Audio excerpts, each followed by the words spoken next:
What's to argue Batman's just a gadget guy, but his diverse bat suits prove he's a strategic genius. From the zero-year suit to survival focus to the Justice Buster's contingency planning, each suit reflects his adaptability. He battled the Court of Owls in the Thrasher, mirrored darkness with the Batman Who Laughs suit, and tasted superpowers in the Insider. These suits reveal not only his brilliance, but also the moral tightrope he walks, making him the complex hero we know. The Zero-Year Batsuit, a standout garment from the Zero-Year storyline, exemplifies Batman's adaptability and resourcefulness in the face of extreme adversity. When a Riddler-induced blackout plunges Gotham City into primal chaos, Batman dons this more heavily armored suit, offering him enhanced protection as he navigates the lawless, almost prehistoric cityscape. Beyond its robust construction, the suit's significance lies in its association with Batman's willingness to embrace unconventional weaponry. During this period, he is seen utilizing a longbow and crossbow, showcasing his pragmatic approach to combat and his ability to adapt his methods to suit the unique challenges of a city stripped bare of its modern infrastructure.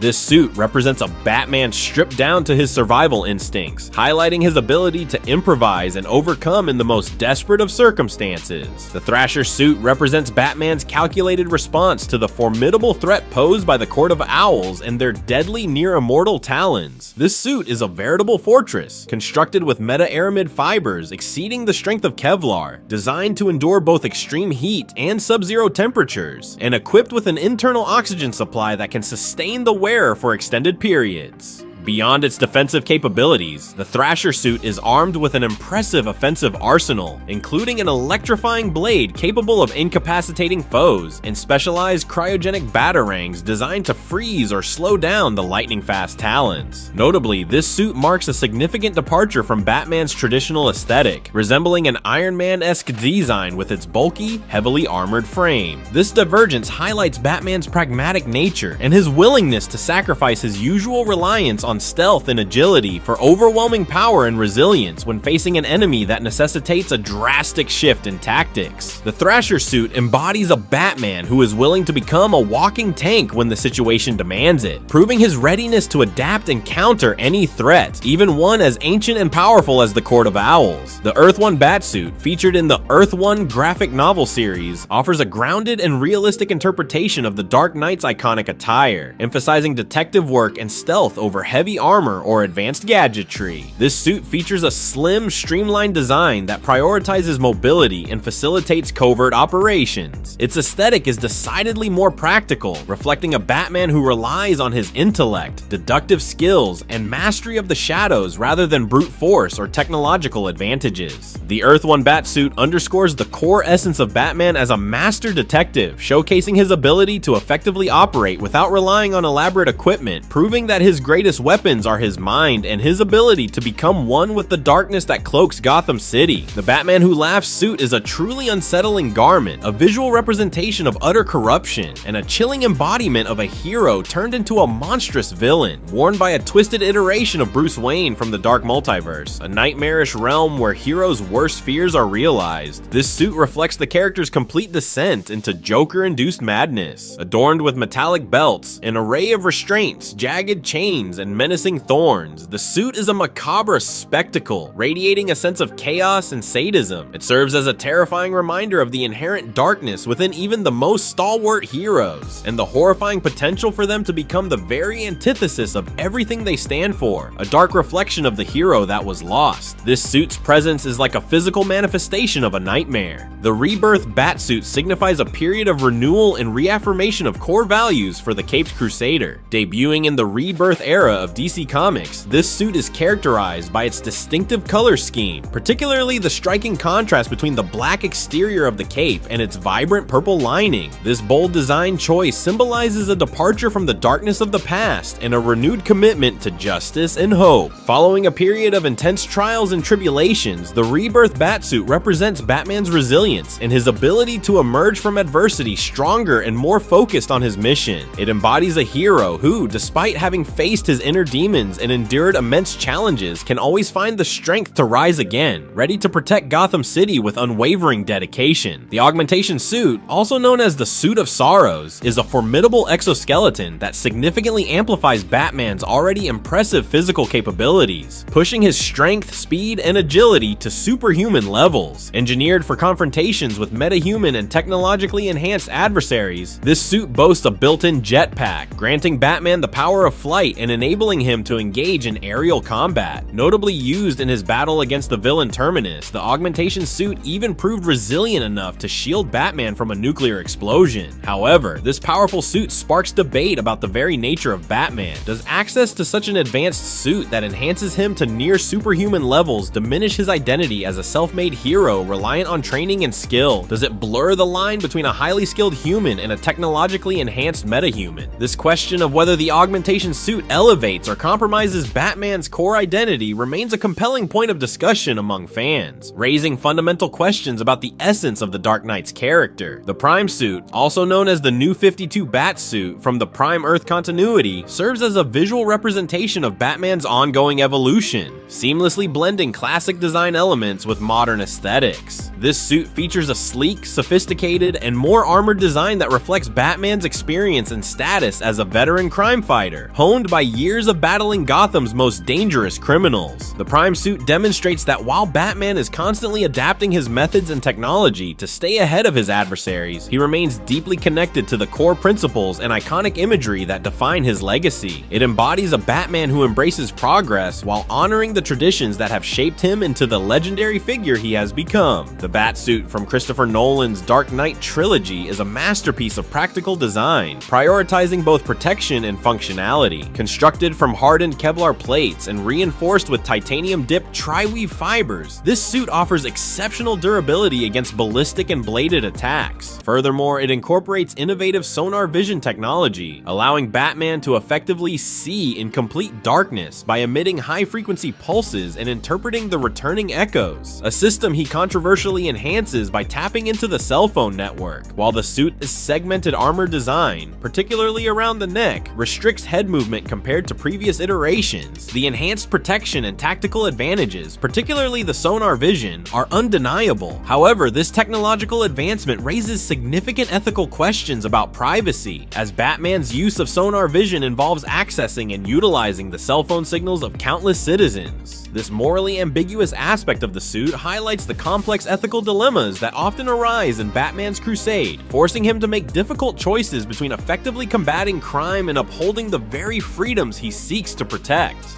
The Insider suit, a marvel of technological innovation, equips Batman with an array of abilities that blur the lines between his human limitations and the powers of metahumans, resembling something one might expect from a high-tech spy thriller. This suit boasts a diverse range of features, including thermal vision for detecting heat signatures, electromagnetic interference capabilities to disable electronic surveillance, and a sophisticated voice sampler for mimicking voices. However, its most remarkable feature is its ability to temporarily grant Batman simulated superpowers. The suit includes modes that enable invisibility, replicate super speed, project heat vision, and even generate a willpower mode that emulates the energy constructs of a Green Lantern ring, albeit with a necessary cooldown period after each use. This ability to momentarily experience true superhuman power raises profound questions about Batman's identity and the very nature of his crusade against crime. Does wielding these simulated powers, even temporarily, bring him closer to the metahuman criminals he fights, potentially compromising the moral code that distinguishes him as a hero? The Insider suit forces a contemplation of the precarious balance between hero and vigilante, and the inherent risks associated with wielding immense power, even if it is technologically derived and ultimately fleeting. The Justice Buster armor is Batman's ultimate contingency plan, a heavily armored suit meticulously engineered to neutralize each member of a potentially rogue Justice League. This formidable suit is a testament to Batman's unparalleled strategic mind, mind, equipped with countermeasures specifically tailored to exploit the weaknesses of his fellow heroes. Frictionless plating and mag rail gauntlets designed to counter Wonder Woman's lasso of truth and deflect her strength, a citrine neutralizer, and an advanced thermal array to combat Aquaman and Superman respectively, a system of miniaturized red suns to drain Superman's powers, and even an electromagnetic nerve tree to incapacitate the Flash. While showcasing Batman's unparalleled preparedness, the Justice Buster also exposes a darker, more distrustful facet of his personality. The very existence of such a suit implies a deep-seated paranoia and a fundamental lack of trust in his allies, even those with whom he fights side by side. This raises questions about the psychological toll of operating in a world populated by godlike beings and the potential for even the most steadfast hero to be consumed by fear and suspicion. The Justice Buster serves as a powerful reminder of the fine line Batman walks between prudent preparation and a descent into obsessive distrust. People think Batman is all about gadgets and the Batmobile, but they're wrong. His real secret weapon is his butler, Alfred Pennyworth. This isn't just some guy making tea.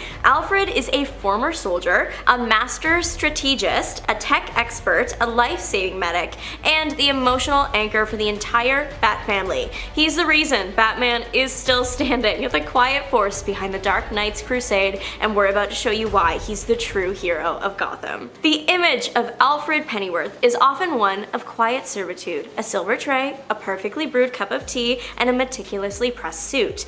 But to see him only as Bruce Wayne's butler is to fundamentally misunderstand his role. He ensures that the Wayne Manor operates flawlessly, allowing Bruce to focus on his nocturnal activities. Literally, he is one man keeping the house pristine, and that in itself is a feat. But he also expertly manages Bruce Wayne's public image, crafting alibis and cover stories to maintain the illusion of the carefree billionaire playboy. He is the architect of Bruce Wayne's dual life, the silent guardian of his secrets. He's a master of disguise, a field medic with skills honed throughout the years of experience, and a tech whiz capable of operating and maintaining the complex systems of the Batcave.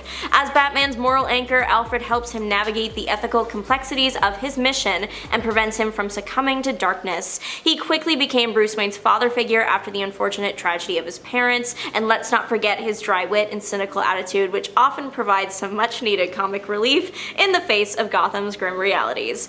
He is considered such a huge asset to Bruce that in the Absolute Universe, the universe created specifically to put all our heroes in a place without their advantages, he didn't come into Bruce's life until he was already grown and he started fighting against him. Alfred's value extends far beyond the domestic sphere, encompassing a lifetime of experiences and skills that make him an extraordinary individual. Beneath his calm and composed demeanor lies the heart of a man who walked through fire and came out stronger. As a veteran, Alfred has faced the horrors of war head-on, confronting danger with unflinching resolve. He stared death in the face more times than he cares to count and has always emerged victorious, not merely through brute strength, but through ingenuity, discipline, and an unyielding spirit. His military training honed him into a skilled martial artist, a master of hand-to-hand combat, who moves with the precision of someone who has spent decades perfecting his craft. Whether it's a calculated strike or a quick parry, Alfred's movements are fluid, deliberate, and devastatingly effective. He is also a marksman of unparalleled skill, capable of hitting his target with unnerving accuracy, whether under pressure or in the heat of battle. His steady hand and keen eye are matched by a tactical mind that excels in reading situations and staying 2 steps ahead of any adversary. I wonder where Bruce got it. But Alfred's most remarkable trait is his courage, a quiet, unassuming bravery that belays his age and demeanor. It's not the reckless courage of youth, but the tempered valor of a man who has seen the worst of humanity and still chooses to fight for what's right. He carries the scars of his past with dignity, each one a testament to his endurance and resilience. Whether facing an enemy or standing by his loved ones in their darkest hour, Alfred's presence is a source of unwavering strength and steadfast loyalty. Beyond the battlefield, Alfred's wisdom, resourcefulness, and steadfast commitment to duty make him a force to be reckoned with. In a world that often underestimates him, Alfred remains a man of action, a quiet hero who steps into the fray whenever his unique set of skills is called upon. In Batman Earth 1, Alfred's military past is brought to the forefront. He's not just a butler, he's a former Royal Marine, a seasoned soldier who breaks Batman's no-ending rule by eliminating the Penguin to save Bruce's life. He stood his ground against formidable foes like Hush and even the Man of Steel himself when necessary. For example, in Detective Comics 850, Alfred single-handedly confronted Hush when he broke into Wayne Manor. Despite Hush's attempts to deceive him, Alfred saw through that disguise and fought back fiercely, using his medical knowledge to assess the situation and his combat skills to defend himself. But Alfred's contributions aren't limited to physical confrontations. He's the strategic mind behind many of Batman's operations, a master planner who helps him anticipate his enemies' moves. The butler knows Bruce better than anyone and is a key player in his undercover work as Batman, helping him with strategy and tracking his plans. Alfred is a man of adaptation and mastery, and nowhere is that more evident than in his technological prowess. Far from being confined to the physical world, Alfred is a skilled hacker and digital sleuth, capable of navigating the difficult world of cyberspace with a finesse that rivals the world's best. His ability to access and interpret digital information has proven indispensable, uncovering data and secrets that even Batman's formidable skills sometimes cannot reach. Alfred's technological proficiency goes far beyond basic computer skills. He understands coding, encryption, and the intricacies of cybersecurity at an expert level. Whether it's breaking in through firewalls of a criminal syndicate or decrypting files buried under layers of security protocols, Alfred can do it with an efficiency that is as astounding as it is reliable. His skill is not just in hacking, but in understanding the ethical implications of his actions, always wielding his digital expertise with precision and purpose. This technological astuteness is not limited to moments of crisis. Alfred is the unseen hand ensuring the smooth operation of the Batcave's advanced systems, from maintaining the Batcomputer's functionality to monitoring the intricate network of Gotham's surveillance feeds. Alfred's contributions are the backbone of the Batcave's efficiency. He keeps the system secure from potential breaches, ensuring that sensitive information stays out of enemy hands. More impressively, Alfred's ability to synthesize vast amounts of data and present actionable intelligence makes him a critical asset to Batman's crime-fighting mission. Whether it's tracking down elusive leads, uncovering hidden connections in complex criminal networks, or alerting Batman to threats in real time, Alfred's role as a digital sleuth has often made the difference between success and failure. While his appearance and demeanor may exude the charm of a classic English butler, beneath the surface lies the mind of a modern polymath, one as comfortable wielding a keyboard as he is a blade. Alfred's role in the Batcave is more than supportive, it is vital, proving that in a world dominated by cutting-edge technology, his timeless ingenuity remains irreplaceable. And of course, there's his medical expertise. Alfred has saved Batman's life countless times, patching him up after brutal battles, administering antidotes, and providing critical care in the field. His medical knowledge is not only limited to humans, as he has also saved Ace, the Bat-Hound, on several occasions. Without Alfred, Batman's crusade would have ended a long time ago, his body broken, his spirit crushed. Alfred's past is as varied and complex as the comics themselves. His backstory has been reimagined and retconned numerous times, but certain core elements remain: a man of exceptional skill, unwavering loyalty, and a deep, abiding connection to the Wayne family. In some iterations, he's a former intelligence operative, a veteran of covert operations with shadowy past. In others, he's a retired stage actor, a master of disguise with a flair for the dramatic. Still, others portray him as a former field medic. Regardless of the specifics, his background always provides him with a unique and invaluable skill set. His connection to the Waynes began long before the fateful night in Crime Alley. He served Thomas and Martha Wayne with unwavering devotion, and after their tragic demise, he became the young Bruce Wayne's guardian, his surrogate father, and his anchor in a world shattered by violence. He has not only raised Bruce Wayne, but also the four young men who have worn the mask of Robin the Boy Wonder, Dick Grayson, Jason Todd, Tim Drake, and now Damian Wayne. Alfred is the heart of the Bat family, the one constant they can all rely on, the one who provides stability and guidance in their chaotic lives. The importance of Alfred Pennyworth is not lost on those he serves. Batman himself has acknowledged Alfred's profound impact, calling him the most important member of the Bat family and the one person who keeps him sane on numerous occasions. Alfred he's everything. He's the one who kept me from going over the edge, he's the reason reason I'm still standing. We call him Elf sometimes, jokingly, Mom, but it's true, he's the heart of the family, always has been.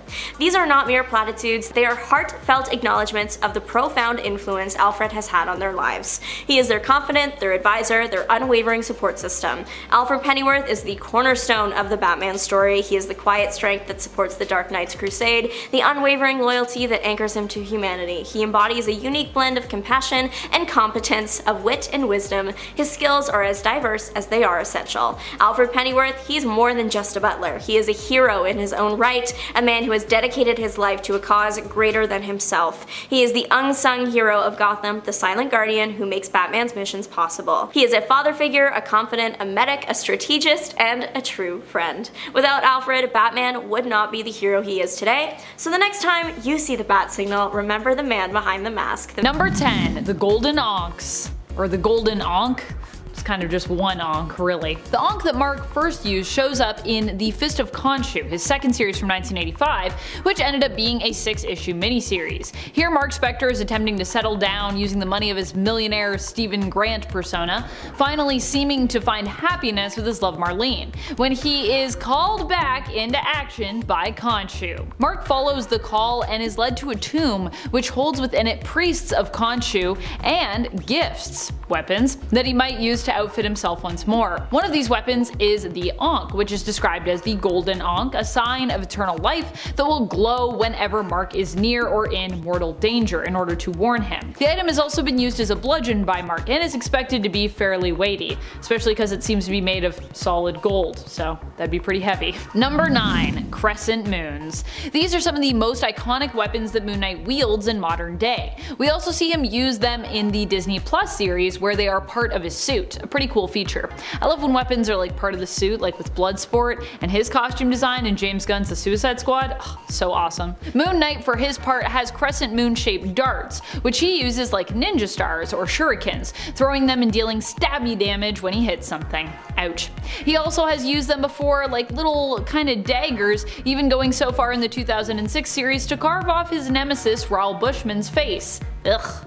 This was also around the time when it was suggested in the comics that Moon Knight had perhaps been marking his victims with little crescent moons by carving them into people's foreheads with his crescent moon darts. And friends, before I move on to this next spot, if you are loving this list and you want to do other things to like support this channel and support us fantastic folks that do all the work here, both in front of the camera and behind the scenes, be sure to head on over to our Facebook and click that like, because yeah, that really does help us out, and thank you for doing that. Number 8. Truncheon. This is the weapon that is super iconic and that I honestly expect to see show up somewhere in the show. I mean, I think it kind of already has shown up actually, just in pieces. Mr. Knight, he gets like the 2 golden sticks and I'm like, that's boop, just connect that and that's a truncheon, my friends. In the comics, the truncheon can be broken down into 2 pieces, but it's generally connected by a chain. It can be used as a bow staff or even a grappling hook as well. It's basically a blunt force weapon that became iconic due to it being Moon Knight's preferred weapon for quite a while. One he always had on him and always used. The truncheon can be used as a projectile as well for a ranged attack, or it can be held onto and used for a melee attack instead. You can also kind of use it like nunchucks, so it's a lot of uses for the truncheon. Truncheon is just cool and it's versatile, which I like. Number 7. Suit. In the Disney Plus series, it almost seems that Moon Knight's moon-based boosted abilities and powers are tied to his suit form. He can summon the suit in the show to increase his durability and possibly his strength and speed. At least Mark can as Moon Knight. Steven in his Mr. Knight form looks like he still seems to be struggling a bit, figuring it out. Even in the comics, Moon Knight's suit has been seen as a weapon before, and definitely as armor. At one point it was made with Kevlar before being made with the ultra rare adamantium, probably at a time when everybody had adamantium in the comics, even though it's super rare, so it doesn't really make a lot of sense. And previous to his time with the West Coast Avengers, he even had a version of the suit made with carbonadium, which Mark believed was more flexible, but just as durable as adamantium. Mark's suit has also been known to have various different gadgets as well as comms built into it. Number 6. Helicopter. Moon Knight has also been known to come with his own helicopter as well, and sometimes someone else's helicopter. Back in the day, he had comms built into his suit that allowed him to call on his friend Frenchie, aka Jean-Paul Duchamp, who would often answer the call by showing up in a helicopter to aid Moon Knight. Moon Knight also has a giant mooncopter all his own that can also act as a weapon when Moon Knight does wild stuff like crashing into buildings so that he can hit and terrify enemies with it, like he did with Taskmaster in issue number 5 of the 2006 Moon Knight series. He's literally like, I see you and I'm just gonna crash through this building. It also of course looks kinda like a crescent moon because this is Moon Knight we're talking about, and everything has to be a moon with Moon Knight. It has to be a Moon Knight or it has to be some like cool Egyptian thing. Number 5. Scarab drones. You might know about the golden scarab from the Disney Plus Moon Knight series, which Amit and Khonshu are fighting over, and which kinda resembles the Moon Knight scarab darts, which were once a thing back in the 80s when it came to Moon Knight's gear. But did you know about the scarab drones? They are completely separate from the golden scarab everyone is fighting over in the show. Instead, the scarab drones were used by Mr. Knight in the Warren Ellis and Declan Shalvey Moon Knight series. Here, they serve a few different purposes, being used to hunt down and literally crush enemies, as well as transport the hero around. Both Moon Knight and Mr. Knight use the drones, which appear to have many different types of settings and modes for combat and stealth. Number 4. Crescent launcher pistols. As it sounds, these pistols are unique in the sense that they launch crescent darts. The same crescent darts that we've seen Moon Knight use as weapons in their own right, like ninja stars, also known as shurikens. I didn't mention before, but it should also be noted that these crescent moon darts are generally said to be made of adamantium, like Moon Knight's suit has also been in the past. So they pack quite a punch if they hit you, and can cut through a lot of things that a regular shuriken probably wouldn't be able to, especially if they were being fired out of a gun, because that means they're going real fast. However, the pistols that he wields are not usually used to fire darts like razor sharp adamantium bullets, but instead are more of grappling pistols, which allow Moon Knight to stop his enemies in their tracks by tripping them up or pinning them down. So there's darts coming out, but it's not really about like firing them through people or anything like that. For the most part, Moon Knight tries to not kill people, though he does really mess them up. Number 3. Crescent dart launchers. This is actually an upgrade that was implemented to Moon Knight's suit by his friend and ally, Frenchie. Frenchie doesn't seem to appear in the Moon Knight Disney Plus streaming series, but was a longtime friend of Mark's in the comics. At least he hasn't appeared yet, as of episode 2, which is where we're at currently with that series at the time of me recording this video, so he may have shown up by the time this goes up, I don't know.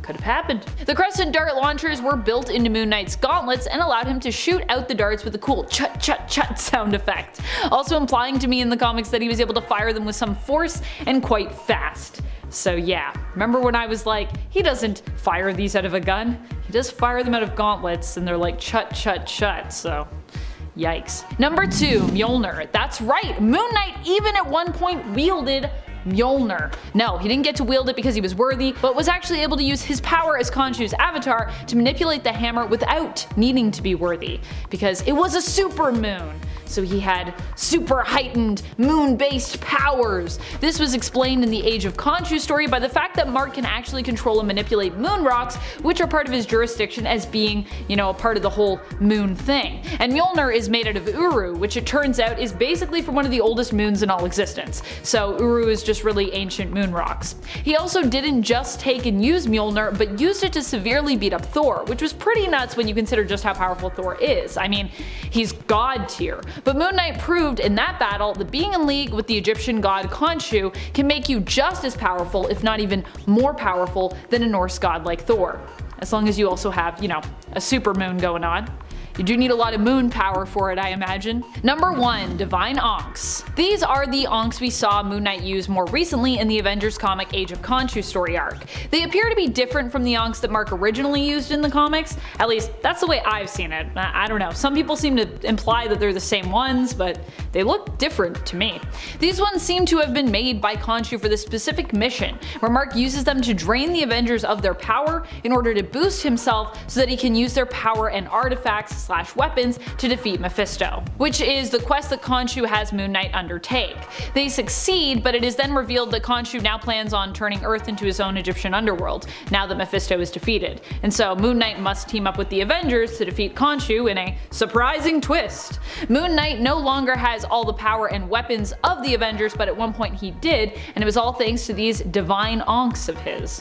Although I suppose if you saw them as being the golden Ankh or the golden Ankhs, then you could just say it's because of the supermoon maybe and they gain more abilities, but I don't know, I still think they're separate Ankhs. Kicking off the list at number 10 today is Cap's shield. Though used primarily for defense, the offensive capacity of Captain America's shield is a lot more diverse than most other shields in comic books. Thanks to the aerodynamic nature of the shield, it can be thrown like a disc with shockingly accurate results. It helps that the shield is made from what is sometimes called proto-adamantium, which is a combination of both adamantium and vibranium bonded together through an undiscovered process to create what is arguably the most durable metal in Marvel Comics. Thor, who we know owns one of the most impressive hammers in all of home hardware, has talked about the shield, saying that, quote, "there is none other like it in all the worlds." Now, having said that, unlike other comic book weapons like Mjolnir, Captain America's shield isn't magically enhanced and it does not possess any kind of enchantments. All of its strength and usefulness is simply a byproduct of both its unique material that can absorb vast amounts of kinetic energy and the fact that the man who runs around wielding it is a near perfect super soldier. Number 9. Ichors. Ichors is one of Angela's two main weapons.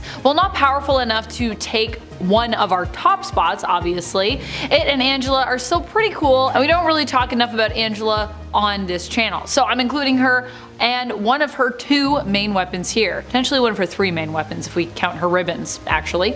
Angela, for those who are unfamiliar, initially started out as a character in Spawn, created by Neil Gaiman. Todd McFarlane claimed he owned the rights to Angela through Spawn, but Neil begged to differ as her creator. After a battle in the courts, Gaiman was awarded her rights and ended up selling his character to Marvel. In Marvel Comics, she was revealed to be the secret angelic sister of Thor. But just because she is an angel doesn't mean that she's not also a badass. Angela is also a powerful warrior, and one of the weapons she often uses is Ichors. Ichors is a blade made out of liquid metal, and as such it can change shape and be turned into just about any kind of bladed weapon imaginable. It can also be split into two separate weapons and has also been used as a whip before as well. Talk about versatility. Number 8. Lawgiver. Of course, leave it to Judge Dredd to have one of the coolest named offensive tools in the game. The Lawgiver is explicitly made for the judges of Judge Dredd's Mega City 1. This voice-activated feat of technology comes with several security features so that the thing can exclusively only be used by its assigned judge. The biggest one being the palm-reading grip that will confirm the wielder's identity and go kaboom if it ain't who it's supposed to be. Given how powerful the Lawgiver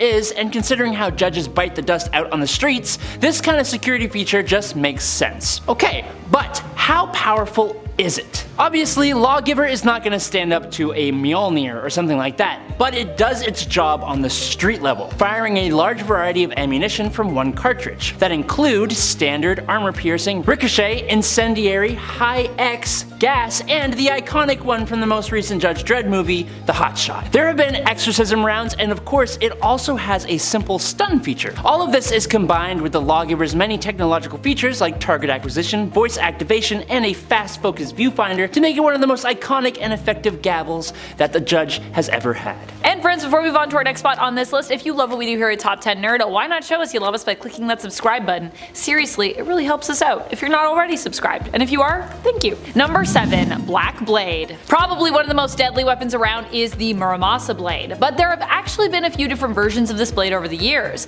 The original, at least as far as I know, this is the original one, first appeared in the comics in Wolverine issue number 2 in 1988. This version of the blade was also known as the Black Blade, created by Muramasa, a gifted but mad swordsmith using a little piece of his own soul. The sword was said to possess those who wielded it with Muramasa's madness, taking control of them. The sword was wielded here by Wolverine, who did fall under its influence almost immediately, and had to fight against it in order to avoid hurting his friends and his allies. It was implied at the end of the story featuring the Black Blade that Silver Samurai took the blade for himself, being able to wield it without it possessing him thanks to his strong sense of determination. However, I don't think we ever see it again after like the 3rd issue of Wolverine, so powerful but obscure. Also, for those that want to point out that yes, Wolverine is Patch at this point, so he's Wolverine to us, but in the comics he's Patch, and I do know that, so Thumbs up. Number 6. Jarnbjorn. Thor's hammer Mjolnir may be the most classic and enduring of his melee tools, but while it was always destined to be his, there have been plenty of times where it was unavailable or Thor is just plain not worthy to wield it for some reason or another. Before Thor became worthy of picking up Mjolnir, he instead wielded the dwarven forged battle axe composed of Asgardian steel called Jarnbjorn. This axe was initially created for Runa, one of the original members of the Valkyrie, but after she mysteriously disappeared, it was stored in Asgard's armory and eventually taken up by Thor in the 9th century. Thor used Jarnbjorn to defeat enemies from all the 9 realms, including frost giants, trolls, and even dragons. In the 11th century, Thor ended up facing off against the celestial-powered mutant Apocalypse, and needing a way to defeat the guy, he blessed Jarnbjorn with his Asgardian blood, which made this axe powerful enough to actually damage the celestial armor that Apocalypse wears. Then came along Mjolnir to ruin everything. Jarnbjorn would be lost, then stolen by Baron Mordo, then by Kang the Conqueror, and then eventually by the Apocalypse twins, who used it to destroy a celestial gardener. Eventually it was returned to Asgard, once again wielded faithfully by Thor when he once again became unworthy. It's the perfect reliable backup for any Asgardian with a temperamental hammer. Number 5. Muramasa Blade. This is an instrument of death which can disrupt even the most powerful healing factors. As such, this is a weapon that is extremely powerful in terms of how it's wielded. It has been utilized by both heroes and by villains in the comics. While many have sought to use it against Wolverine, Wolverine himself has also used this blade. In fact, initially it was forged for him by Muramasa for him to use to get revenge on those who had hurt those close to him, chiefly inspired by the loss of his wife, Itsu. But he's also used one of the blades forged by Muramasa in Hell, even going so far as to obtain one so that he could defend Krakoa as one of their champions during the Otherworld tournament in the Ten of Swords event. And I know what you're thinking, but Amanda, didn't you already have a Muramasa blade? And yes, I did, but there's actually been quite a few of them. That other one is super obscure and really only appears for like 3 issues. It's crazy. Number 4. God Killer. It doesn't even surprise me, of all the people to take on a contract to bring about the demise of an ancient Greek titan, it would be Deathstroke. It just makes sense. He simply has the willpower to see it through. But as awesome as Deathstroke is, he definitely is not powerful enough on his own to bring down a titan, and so the Greek god Hephaestus bestowed the God Killer sword on the mercenary. This sword's main function is right there in its name. It has the power to end the life of gods. The Eldritch powered blade is semi-sentient and will power up and even somewhat control its wielder to help them accomplish their goal, even transforming itself in size or quantity. It can be a bow staff, dual blades, and it can be even a 9-tailed whip, just like the Ickers. It all depends on what its wielder needs at the time and what suits them best. It can release massive shocks, absorb and redirect any force with double the impact. It can be magically recalled like Mjolnir, can completely repair itself, and since its introduction it has undergone some minor changes, but for the most part, the God Killer is one scary tool of destruction. Number 3. All Black the Necro Sword. Possibly one of the most powerful weapons we've ever seen in the Marvel multiverse. Yeah, I said it. This weapon typically has been wielded by villains, but not always. Initially, this was the weapon of choice for Null, actually being the first symbiote he himself created. However, he hasn't been the only person of note to wield it. While other villains like Gore the God Butcher have also been affiliated with the symbiotic blade, we've also seen it used by the hero Dylan Brock, sometimes known as Codex. He used the weapon when he had to fight against an evil version of his father, Bedlam. Likely, the All Black will be a weapon that Dylan will have to continue to use and figure out how to master, as Carnage now has his own version of this weapon, initially wanting a copy of it, but instead settling for an alternate Necro Sword that he named the All Blood. So, yeah. Number 2. The Starbrand. This one is a little different. The Starbrand itself is a palm-sized tattoo, but one that is essentially a 0-point energy collector drawing power from the fabric of space-time itself, which is quite the statement to make. When the Starbrand is given to someone, the upper limits of the power it grants are determined by the imagination of its wielder, so basically, the Star Brand is capable of doing anything, including extensive reality manipulation. It was even used to destroy a Beyonder, and they are one of the most powerful beings in the Marvel multiverse. The Star Brand wielder almost always displays the abilities of faster than light speed flight, over class 100 super strength, nigh invulnerability, omnidirectional blast with nuclear levels of destructive force, energy blast, immortality, regeneration, hypnosis, and survival in space. It's a little unique to this list as the brand isn't so much an object as it is a source of power that gives you a cool tattoo as an added side effect. Number 1. Infinity Gauntlet. Speaking of things that are cosmic, when it comes to the Infinity Gauntlet, many people think of Thanos, but in the comics and even in the Marvel Cinematic Universe, Thanos hasn't been the only one to wield it. Although villains often seek out the gauntlet and the powerful stones or gems that end up becoming inlaid upon it, heroes have also used it as well. Normally using it in an attempt to simply keep it away from villains, not really to do so much with it, as they acknowledge that its power is pretty unwieldy and dangerous. I mean, they are heroes after all. Tony Stark's Iron Man, however, did use the gauntlet in the MCU to defeat Thanos and his army, and in the comics, Tony was also one of the heroes to use the gauntlet, using it to defeat the villain known as the Hood, who threatened to amass and use the power of the gauntlet for himself. Kicking off the list at number 10 is the Adamantium Claws. I think we are honestly starting off this list with both the most simple, yet the most totally awesome tool of destruction on this list. The character of Wolverine is one of the most popular and iconic characters of the X-Men, and a big part of that, aside from his personality and healing factor, are his 6 retractable foot-long bone claws, 3 in each arm, that are housed beneath the skin and muscle in his forearms. Originally just composed of bone, Wolverine had his entire body famously coated in true adamantium,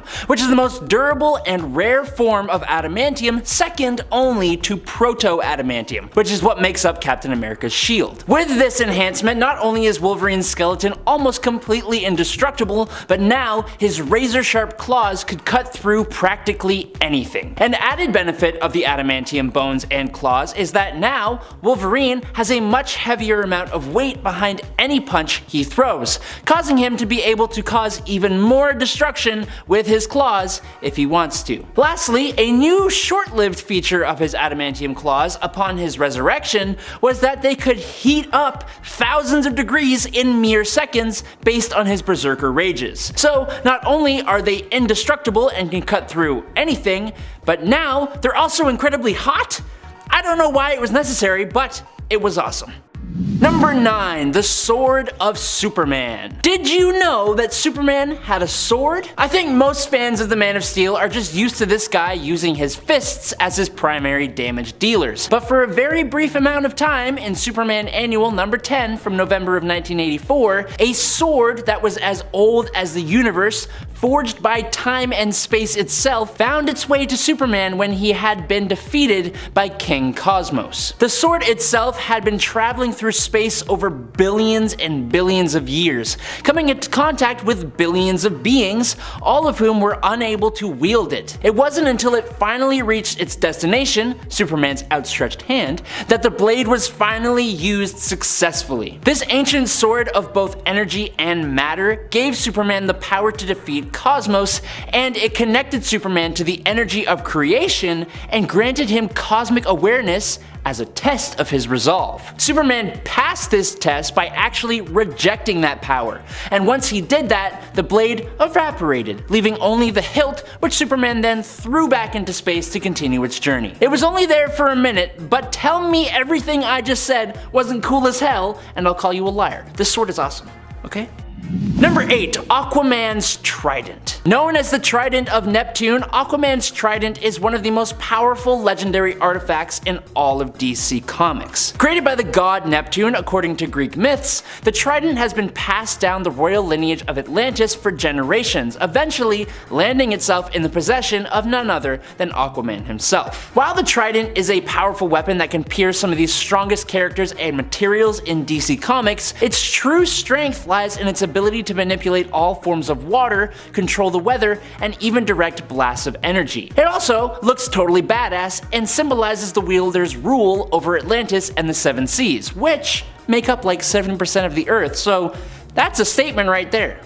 Number 7. Mjolnir. The hammer of Thor is quite possibly one of the most well-known weapons in not only comic books, but in mythology. But I think that's partially due to comic books, so there you go. Mjolnir was forged out of Uru metal by the legendary dwarven smiths Eitri, Brock, and Buri inside the heart of a dying star. But the chunk of Uru used to create the hammer had also been infused with an unimaginably powerful cosmic storm called the God Tempest by All-Father Odin. After 17 weeks and the explosion of the dying star, the hammer was finally finished. At first, the hammer was so unruly that it couldn't even be controlled until Odin placed the enchantment of worthiness, at which point it became the weapon he used up until he took the throne of Asgard. From that point forward, Mjolnir became the tool of Thor. Mjolnir has survived Kang the Conqueror's antimatter screen, heat as extreme as the heart of suns, and blasts powerful enough to destroy planets. There is also almost nothing except primary adamantium that is capable of withstanding a full-on blow from Mjolnir, not even the armor of the Celestials. But of course, whacking things isn't all it's good for. Mjolnir allows its wielder to manipulate the weather, fly at 3 times faster the speed of light, project and channel vast energies like the God Blast, create wormholes, manipulate matter, and so much more. I'm sure it would also do an excellent job at hammering nails too.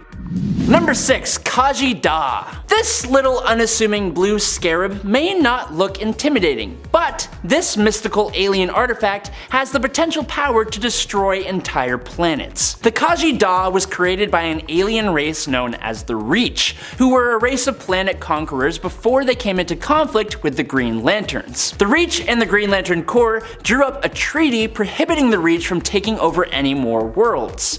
So, instead, the Reach came up with the Scarabs, living weapons genetically engineered by the Reach and programmed to be obedient to them. The plan was to leave the Scarab and its database on an inhabited world, and when that planet reached a certain technological milestone, the Scarab would activate and bond to one of the native inhabitants, overriding their personality and making them a Reach infiltrator. Once one Scarab, Khaji-Da, made its way to Earth, and specifically ancient Egypt, the Scarab was imbued with mystical energy and came into the possession of the pharaoh at the time, who used its power to help his kingdom prosper. The Scarab was buried alongside the pharaoh, locked away until archaeologist Dan Garrett discovered it, using the Scarab to become the first ever blue beetle. It passed its way down to Ted Kord and then eventually to Jaime Reyes, to whom it granted its coolest abilities and revealed its true origins.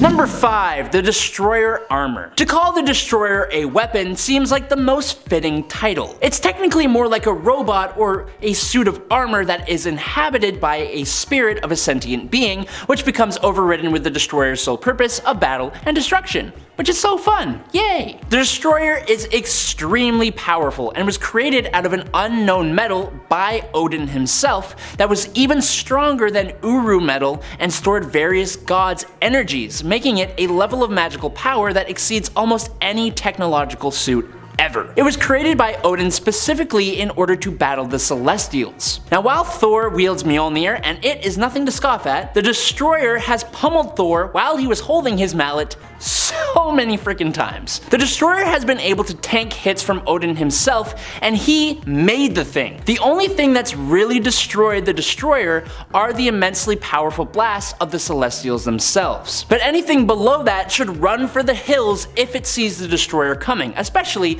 if it opens up its face to start firing massive energy blasts.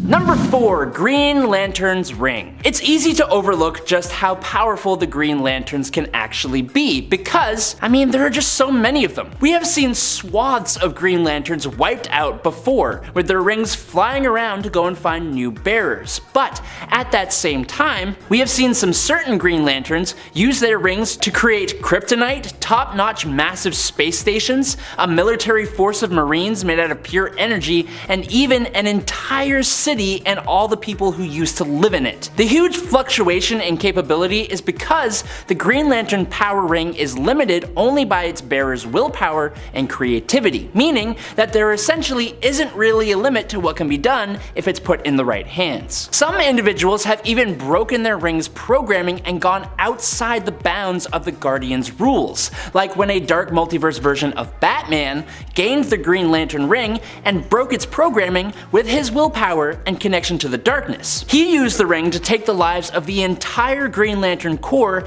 and the Guardians of the Universe. He then aged himself up, and his world began to completely disintegrate. The Green Lantern rings are powerful enough to power space cops, but their potential is pretty much limitless.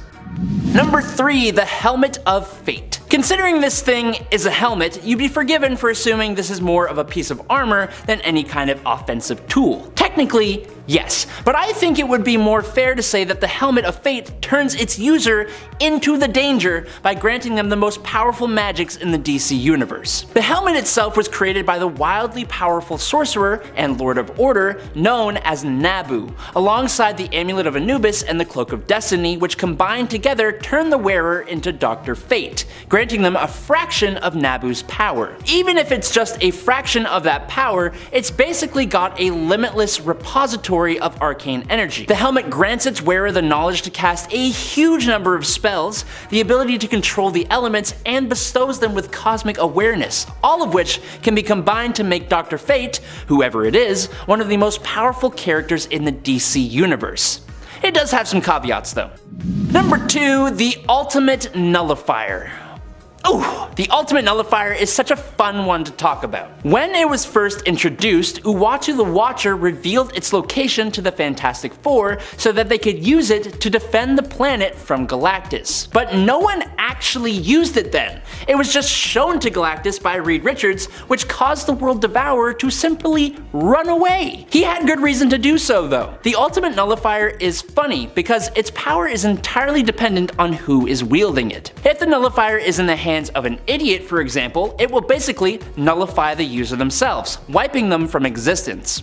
However, in the hands of someone like Reed Richards or Galactus, who it technically belongs to, the nullifier can completely erase and rewrite entire timelines from start to end, or even entire multiverses. It was used against the cosmic entity Abraxas, for example, to wipe him completely from existence as if he never existed in the first place. The first time it was ever used, the Ultimate Nullifier destroyed an entire alien empire and 9/10 of the entire universe. So yeah, it's pretty damn powerful.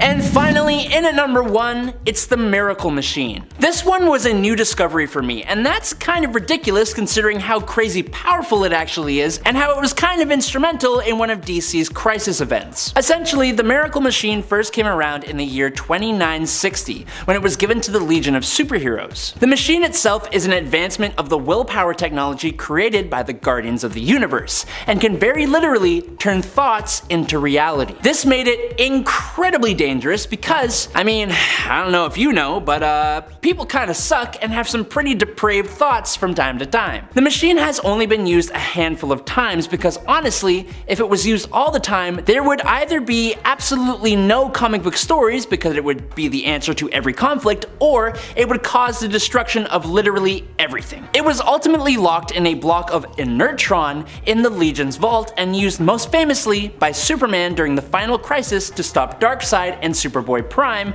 when Clark was sent to the future. Welcome back, nerds. Our favorite heroes are powerful, all on their own, but swords just make them look so much cooler. Today we are breaking down some of the most powerful weapons wielded by heroes and villains of the DC universe. 10. Batman's Utility Belt. Batman's Utility Belt might as well be a weapon. It carries everything you could ever need. It is closer to Mary Poppins' magic bag than anything else. Sure, the Dark Knight carries lollipops, but he also carries the shark repellent and like a million batarangs, and in a pinch, he could even whip around the belt itself itself if he needed to. It's less a single weapon and more of a portable arsenal, but in practice, it's one of the most versatile things in DC history. Because Batman plans for gods and aliens, the belt often includes countermeasures for metahumans, making this humble-looking item a true equalizer against superpowered foes. 9. The All Blades. The All Blades are mystical swords summoned by Jason Todd that exist specifically to eliminate magical and demonic entities. They can only manifest in the presence of great evil, and they cannot harm innocent or non-magical beings. This makes them incredibly potent against sorcerers, demons, and mystical gods, while also building in a moral limiter to their destructive power. 8. The God Killer. Forged by divine hands, the God Killer is explicitly designed to slay gods and cosmic beings. It can absorb and redirect energy, making it more harmful the more power it encounters. In the hands of a skilled combatant, like Wonder Woman, for example, it turns divine level threats into vulnerable targets, which is why it's feared across mythic realms. 7. The Green Lantern Ring. A Green Lantern Ring turns pure willpower into solid energy constructs, letting the user create weapons, barriers, vehicles, or anything that their imagination can shape. It also grants any flight, energy blasts, and life support in space, making the bearer a one-person army. The only true limit is the user's will and creativity, which is why the core is one of the universe's most feared and beloved forces. 6. Helmet of Fate. The Helmet of Fate channels the power and knowledge of Naboo, Lord of Order, into whoever wears it, and as they say, knowledge is power. With it, the user becomes Dr. Fate, capable of high-level sorcery like dimensional travel, energy manipulation, and reality-bending spells, plus a whole lot more. It's so powerful that the person wearing it often risks losing their individuality to Naboo's will. 5. The Lasso of Truth. Wonder Woman's lasso compels absolute truth from anyone ensnared, making it a psychological and strategic weapon. It's virtually unbreakable and can be used in combat like a whip, restraint, or shield against attacks. In the right hands, forcing enemies to reveal secrets or confront their own lies can end conflicts more decisively than brute force. 4. The Miracle Machine. The Miracle Machine is a reality-altering device that can manifest whatever its user conceives on a universal scale. It usually requires tremendous power or preparation to activate safely because its potential is essentially limitless. Used recklessly, it could rewrite timelines, resurrect the deceased, or erase entire cosmic empires with a single thought. 3. The Mother Box. The Mother Boxes are sentient supercomputers from New Genesis and Apocalypse that can manipulate energy, heal, and open boom tubes across vast distances. They bond with their users, offering guidance, translation, and battlefield support like instant teleportation and shields. In the hands of gods or warriors, a Mother Box can change the outcome of wars by moving armies and rewriting the rules of engagement. 2. The Mobius Chair. The Mobius Chair is a cosmic throne of knowledge that grants its sitter near omniscient awareness of the universe. Whoever sits on it gains access to the secrets of time, space, and multiversal events, making them a strategic weapon as much as a physical threat. When wielded by a tactician like Batman, it transforms him into an almost godlike planner who knows every weakness and hidden truth. It does corrupt, and few are known to be able to resist. But number 1, the anti-life equation. Though not your typical, sword, it is no less harmful. The anti-life equation isn't a physical object, but a cosmic formula that lets its user completely dominate the will of sentient beings. Darkseid seeks it to strip free will from the universe and reshape reality under his control. Because it can reduce entire civilizations to mindless slaves, it's often treated as the ultimate weapon in DC. But what do you think? And if you had to pick something from this list, what would it be? Welcome back, nerds! The Marvel Universe has crafted some of the most iconic super weapons ever, from Cap's shield to the Infinity Gauntlet. Today, we are breaking down some of the most powerful weapons wielded by the heroes and villains of the Marvel Universe. 10. Captain America's shield. It's deceptively simple, but its vibranium, and sometimes vibranium adamantium, composition makes it one of the most resilient objects in Marvel lore. It absorbs and redistributes kinetic energy, allowing it to take massive impacts from gods, lasers, and even explosions. Its perfect balance lets Cap ricochet it across the battlefield with pinpoint precision, turning defense and offense, and I personally would have loved to see the trial and error that took, or maybe he was just born perfect. I don't know. Though it is not as universally shattering as some cosmic level relics, its indestructibility, versatility, and the fact that it has become a true symbol make it priceless and powerful. 9. Tony Stark's various armors. He's got 100,000 of them. Tony Stark's most advanced armors, like his nanotech suits, strikes aren't just protective shells, they are mobile weapons platforms packed with AI, energy weapons, and adaptive tech. They can form blades, cannons, shields, and drones instantly, letting Stark respond to any threat in real time. The suits enhance his strength, flight, durability, and battlefield awareness to almost superhuman levels. Their main weaknesses are power supply, hacking or EMP type interference, and Tony's own physical and mental limits, of course. 8. The Ebony Blade. The Ebony Blade is an enchanted sword wielded by the Black Knight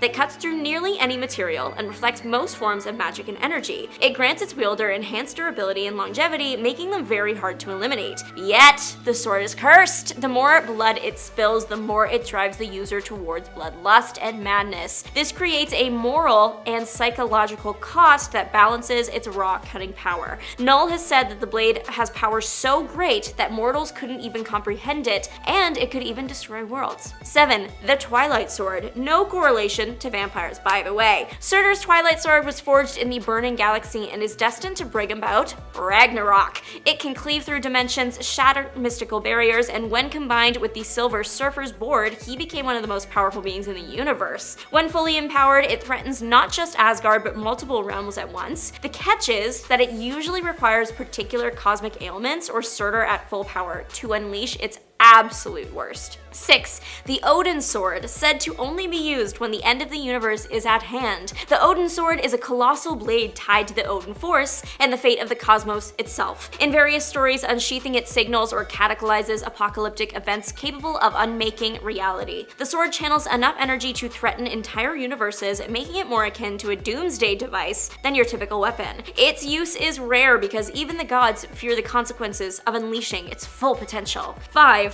All Black, the Necro Sword. The Necro Sword is a living weapon forged by Null from the living abyss and imbued with celestial power. Vibes of it? Rancid. It specializes in hurting gods and cosmic beings, feeding on them to grow even stronger. The sword can create constructs, armor, and entire necro armies, extending the wielder's reach far beyond a normal blade. Its downside is its corrupting influence, slowly twisting the user's mind toward darkness. 4. Thor's Hammer. I'm not even gonna try and say it. It was forged in Uru in the heart of a star and bound with Odin's enchantments, granting control over lightning storms and vast cosmic energies. It allows the wielder to fly at incredible speeds, project devastating energy blasts, and even open dimensional portals. The famous worthiness enchantment means only those with the right moral and spiritual qualities who believe in themselves, effectively making it a built-in character test to lift it. Because of this, a worthy mortal can suddenly wield godlike power the moment they grasp the hammer. It's iconic, it's powerful, it's the whole package. 3. The Destroyer Armor. The Destroyer is an enchanted suit of armor created by Odin and the other Asgardian gods to combat cosmic threats, but specifically the Celestials. It was designed to contain the energy of the gods to fight the Celestials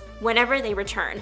It can fire disintegration beams capable of disintegrating any known substance, survive planet-level punishments, and physically overpower Thor and the Hulk. When powered by a strong life force or amplified by additional artifacts, it has frightened off entities as fearsome as Galactus. The drawback is that it needs a host's consciousness, which can limit how well it fights compared to a living, adaptive opponent. 2. The Ultimate Nullifier. It is less a conventional weapon and more like a cosmic delete key that can erase individuals, timelines, or even entire universes from existence when in the right or wrong hands. Its power is limited mainly by the will and understanding of its user. Wielded recklessly, it can destroy both the target and the wielder. Even beings like Galactus consider it a legitimate threat, which says everything about its destructive scale. Because it requires immense focus, it's as dangerous to hold as it is to face. But that brings us to number 1. The Infinity Gauntlet, when equipped with all 6 stones, of course. It is essentially a universe rewriting device. Its wielder can control space,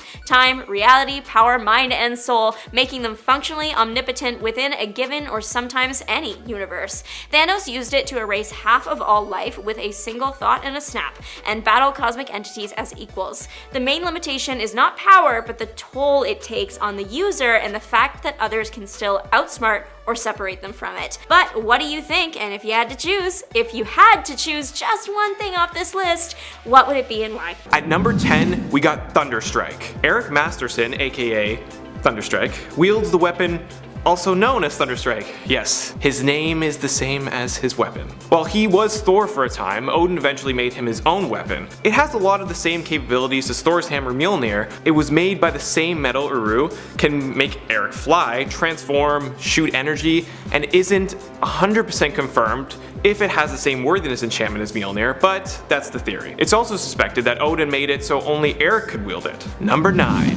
Thor with 2 R's. Hammer. Yes, you heard that right. Thor, but with 2 R's. This Thor hails from Earth 14325, and that Thor is a part of a group called the Tyrant Avengers, and his version of the hammer can only be used by those who are unworthy. Beyond that, it's pretty similar to Thor's original hammer. Number 8. Thor Girl's hammer. Thor Girl, also known as Tareen Olsen, is an alien who met Thor early on. Now, she wasn't given her hammer, she made it herself. Again, it's pretty similar to Thor's. She can fire blast, control weather, use it to transform, and all of that fun stuff. You know, I'm starting to sense a pattern here with all these hammers. Number 7. Yarnborn. Correct me, it is a weird one to say. Yarn is a massive axe used by Thor when he wasn't worthy of Mjolnir.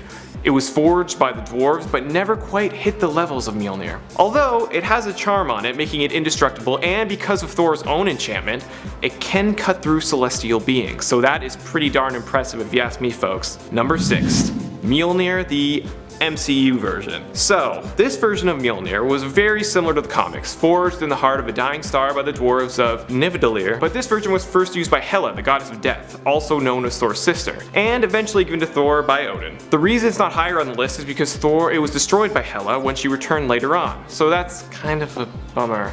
But hey, it still helped Thor battle the Frost Giants, the Tritari, Dark Elves, and Ultron, so it's pretty darn powerful. Number 5. Thorion's hammer. This hammer was created when Marvel and DC were like, hey, you want to work together for a bit?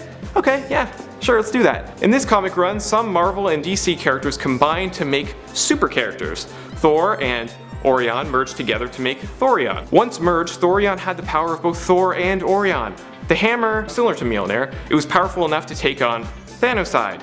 Yes, Thanoside. That's Thanos and Darkseid merged into one. Number 4. Ultimate Mjolnir. Ultimate Mjolnir comes from the Ultimate Universe and is different than the original in a variety of ways. The first one being, it's not really a hammer but more of a battle axe. Also, there are 2 different versions in the Ultimate continuity.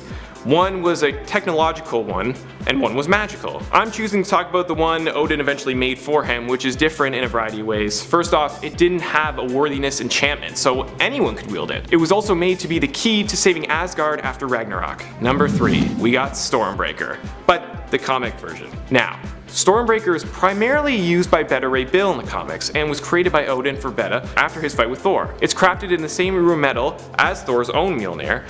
It also has the same worthiness enchantment. Now, with Stormbreaker, Bill's able to fly, transform to his human form, shoot energy, and create portals. And at number 2, we got Mjolnir, the original comic version. Mjolnir is by far Thor's most reliable and powerful weapon. Mjolnir was forged by the dwarves of Nidavellir. Odin received the Uru metal as a gift from the dwarves and got them to forge it into Mjolnir, later putting multiple enchantments on it, and the most famous one being the worthiness enchantment. Later on, he ended up gifting it to his son Thor. Mjolnir is able to grant its user the powers of Thor if they are worthy, which in turn gives them flight, weather manipulation, lightning blast, energy projection, and is able to channel the God Blast. Now, number 1, Stormbreaker, the MCU version.